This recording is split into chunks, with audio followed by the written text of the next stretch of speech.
वच्चे लड़नी शमनी या इकारत 105 विभाश्री माताजी साक्षात विराजमान के चरणार में आगमन स्वामी जी स्वाहा। ज्योति से ज्योति जलाशे चलो, ज्ञान की गंगा बहाते चलो।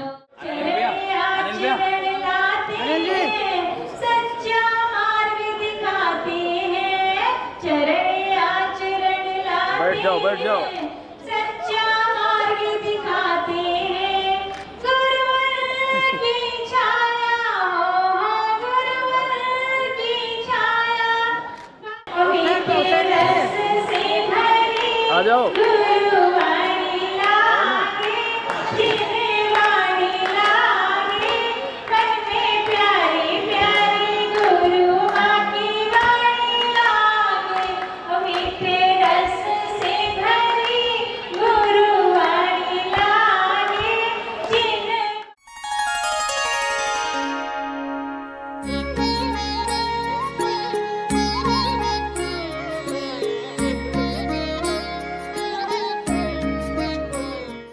भव्यात्माओं,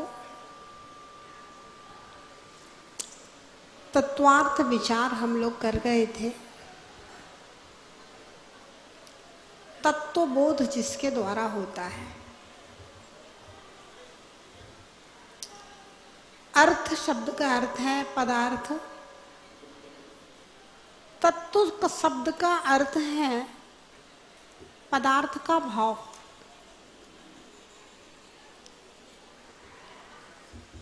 जो दिखता है वो बहुत स्थूल होता है।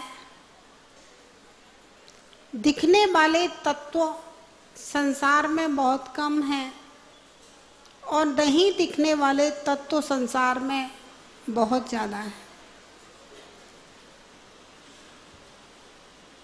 एक नीति कही है, जब व्यक्ति के जीवन में कष्ट आता है तब उसको लगता है कि हाँ कष्ट, और वह कष्ट दूर हो जाता है तो उसको लगता है जैसे हम अजर अमर शाश्वत सुखी हैं। हम अजर अमर शाश्वत सुखी हैं। आचार्य पूज्यपाद महाराज ने एक श्लोक लिखा, विपत्ति मात्मनो मूढ़ा परेशामेव नेक्षते दहिमान मृगाकीर्णे वनांतर तरु स्तवत। एक चित्रण दिया कि एक व्यक्ति वृक्ष के ऊपर खड़ा हुआ है और वो जंगल में लगती हुई आग को देख रहा है।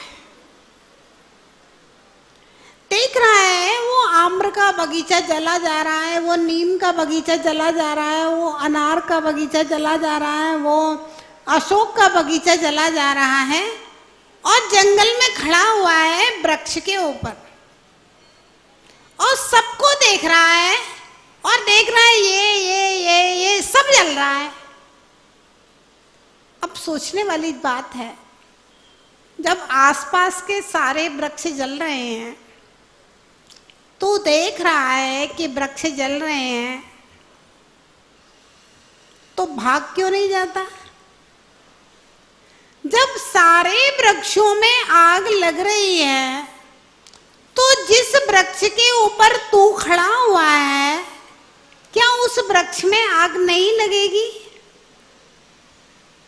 चारों ओर से आग गिर गई और उस वृक्ष में भी आग लग गई और वह व्यक्ति मरण को प्राप्त हो गया। आचार्य महाराज कहते हैं संसार की यही दशा है। आप रोज समाचार सुनते हैं, वो चला गया, वो चला गया, वो चला गया, लेकिन कभी ऐसा मन में विचार नहीं आता कि जिस शरीर में मैं विराजमान हूं, इस शरीर को एक दिन मुझे भी छोड़ करके जाना है। और जब छोड़ करके जाना है तो मैं मात्र संसार के लिए ही कर्म क्यों कर कर रहा हूं, आत्मा के लिए कुछ क्यों नहीं कर रहा? 12 भावना का मतलब क्या है? वैराग्य उपावन माई चिंता अनुप्रेक्षा वाली। संसार की वास्तविक दशा को बताया जा रहा है और संसार की वास्तविक दशा को देख करके जिन वस्तुओं के प्रति हमारी आसक्ति बनी हुई है, उन वस्तुओं से हमारे अंदर विरक्ति पैदा हो जाए। और जब तक जिन वस्तुओं से आसक्ति बनी हुई है उनसे विरक्ति पैदा नहीं होगी, तब तक धर्म के प्रति अनुरक्ति पैदा नहीं।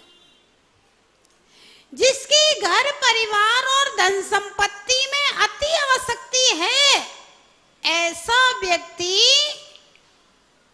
सुबह उठ करके भगवान का अभिषेक पूजा करने नहीं आ सकता, बिल्कुल नहीं आ सकता। और नहीं आने के लिए 50 तर्क खोज लेगा। आजकल के युवाओं से को बेटा सुबह उठ करके रोज भगवान का अभिषेक पूजन करने जाओ, तो आपको 50 प्रवचन सुनाने की क्षमता रखते हैं, 50 बातें बनाने की क्षमता रखते हैं आजकल के बच्चे। क्यों? क्योंकि उनके जीवन में मात्र खाना पीना रहना, धन संपत्ति घर परिवार ही सर्वस्व है। इसके आगे की दुनिया को वो जानते ही नहीं है। उनका रुचि ही नहीं है कि धर्म से हमारे जीवन में कोई लाभ है और नहीं करने से कोई हानि है। तो कहा कि व्यक्ति देख रहा है कि यहाँ आग लग रही, आग लग रही, आग लग रही, ये मर गया, वो मर गया, वो मर गया, मुझे भी मरना है, लेकिन उस वृक्ष से हट करके भागने का प्रयास नहीं कर रहा। आज एकत्व भावना की बात है। मैं एकाकी एकत्व लिए सभी आते, धन जन को साथी समझा था पर वे भी छोड़ चलेगा। कोरोना ने अच्छे से समझा दिया है आदमी को, पैसा भी काम नहीं आएगा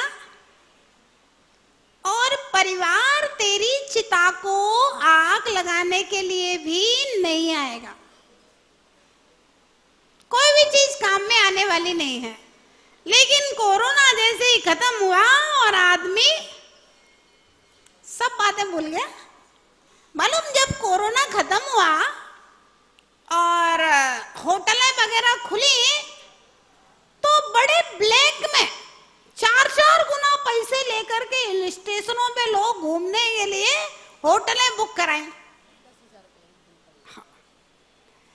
5-5, 10,000 रुपए एक रात के कमरे के लोगों ने बड़े बड़े हिल स्टेशनों पे जहाँ पे लोग घूमने जाते हैं वहां। तो कहा कि लोग घर में बंद रहते रहते ऊब गए हैं, फिर घूमने के लिए जैसे ही खुला तो फिर से घूमने निकल पड़े। मतलब कोरोना तो इतना खौफ था आदमी को कि नहीं, बाहर नहीं निकलना, बाहर नहीं जाना, बाहर से आए हाथ धो, ये करो वो करो, कितना एकदम से। और जैसे ही थोड़ी सी छूट हुई तो जब कष्ट में आता है तो थोड़ी देर के लिए लगता है कि संसार में कष्ट है, और फिर थोड़े दिन के बाद जो गति और रम जाता है। शमशान वैराग्य, शमशान में जाता है तो थोड़ी देर लगता है कोई अपना नहीं है, कुछ अपना नहीं है, कोई संगी साथी नहीं है। आजकल तो शमशान में जाके भी नहीं लगता है, इतनी संवेदनाएं खो गई हैं आदमी की। शमशान में भी चाय नाश्ता सब चलता रहता है, ठंडा गरम सब चलता रहता है शमशान में भी। अब देखिए आदमी की सोच, कम से कम शमशान में थोड़ी देर तो लगे कि भैया संसार में कुछ नहीं है, जैसे ये छोड़ के चला गया ऐसे ही मुझे भी सब छोड़ के जाना है। कितना इंसान संवेदनहीन हो गया है। जन्मे मरे अकेला चेतन सुख सुख दुख का भोगी, और किसी का क्या एक दिन यह देह जुदी होगी। भैया आया अकेला, जाना अकेला, कोई किसी के साथ जाने वाला नहीं है और कोई किसी के साथ आया।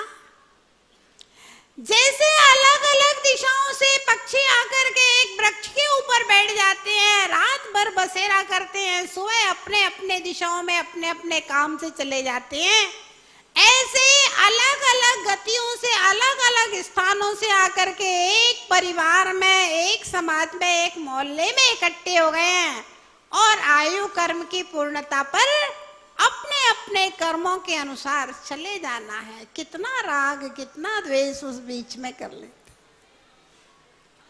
जन्मे मरे अकेला चेतन सुख दुख का भोगी, और किसी का क्या एक दिन यह देह जुदी होगी। कमला चलत ना बैठ जाए बरघट तक परिवारा, स्त्री घर के गेट तक जाएगी और मरघट तक परिवार जाएगा।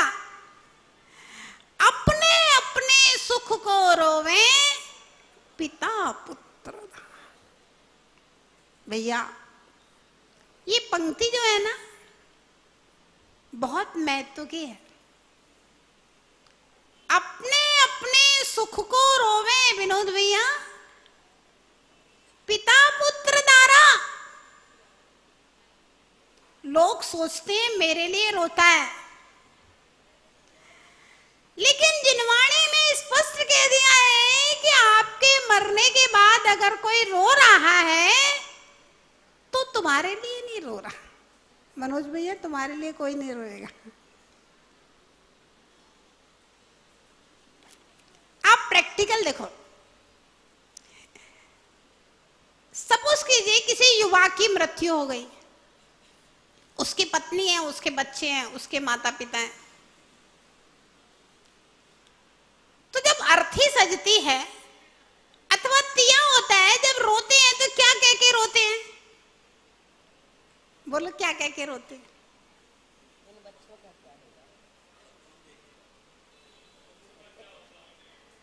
बच्चों का क्या होगा? पत्नी कहेगी हमारा क्या होगा, आप चले गए। माता पिता कहेंगे कि बेटा तुम चले गए, हमारा क्या होगा, हम तुम्हारे बिना कैसे रहेंगे। प्रैक्टिकल चीज है। और जब तिया में चर्चा होती है तो क्या होती है? इसकी दूसरी शादी कर दो, लड़की कैसे रहेगी, छोटी उम्र है। या मान लो किसी की पत्नी युवावस्था में चली गई तो कहेंगे इसकी दूसरी शादी कर दो, अकेला कैसे रहेगा, है ना। इनके घर की आर्थिक व्यवस्था क्या है, अब कमाने वाला चला गया, अब कौन कमाने वाला है, अब भाई बहू है वो नौकरी वोकरी करे, व्यापार संभाले। कहने का मतलब ये है कि आप तिया में देख लेना, तेरहवीं में देख लेना, अर्थी उठती है उस समय देख लेना, जो चर्चा होती है, जो रोना गाना होता है, उसमें किसी भी व्यक्ति की जुबान पे ये बात नहीं होती कि बेचारा मरने वाला कहाँ गया होगा, उसकी कौन सी गति हुई है, नरक में गया कि गधा घोड़ा बन के बेचारा बोझा ढोएगा, उसकी चिंता किसी को नहीं होती है।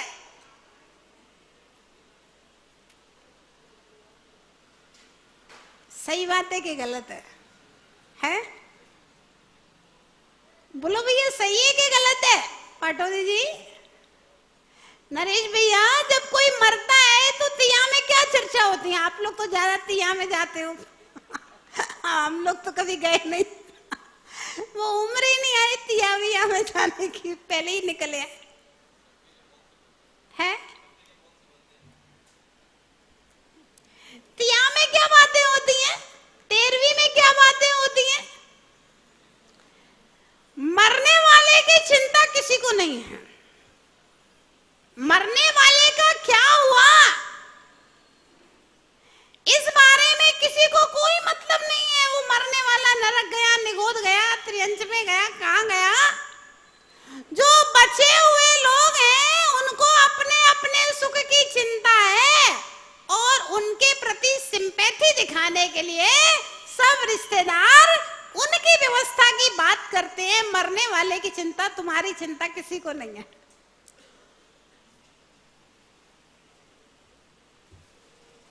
और अगर तुम पड़ोस में पैदा हो जाओ और फिर आओ भैया ये मकान तो मेरा है बेटा, आधा आधा हिस्सा कर लो, ध्यान रखना भारत के न्याय व्यवस्था में मरे हुए पिता को अपना अधिकार लेने की बात का एक भी नियम नहीं बना है। अगर आपको जाति स्मरण हो जाए, कहीं मोहल्ला पड़ोस में कहीं झोपड़ी में पैदा हो जाओ, फिर कहो भैया ही मैंने खून पसीना से बनाया है, बेटा आधा आधा कर लो, मैं तेरा पिता हूं। और कदाचित आप भूत प्रेत बन गए और फिर यदि अपने घर में अपने कमरे में लौट के आओ तो अपने घर में घूमो भूत प्रेत बन के तो बेटा लाल मिर्च के धुआं करवा करवा के तांत्रिकों को मांत्रिकों को बुला बुला करके, भैया पिताजी ये भूत घर नहीं है, भूतों के रहने का डेरा नहीं है, मरे हुए लोगों के लिए नहीं है, ये केवल जिंदा आदमियों के लिए है ये व्यवस्था, ये घर। ध्यान रखना, अपने अपने सुख को रोवे। एक सम्राट था, उसने मुनि से कहा, हे भगवान संतान नहीं है। मुनिराज ने कहा, ठीक है आशीर्वाद संतान हो जाएगी, लेकिन जब तुम्हारी संतान हो जाए फिर तुम दीक्षा ले लेना।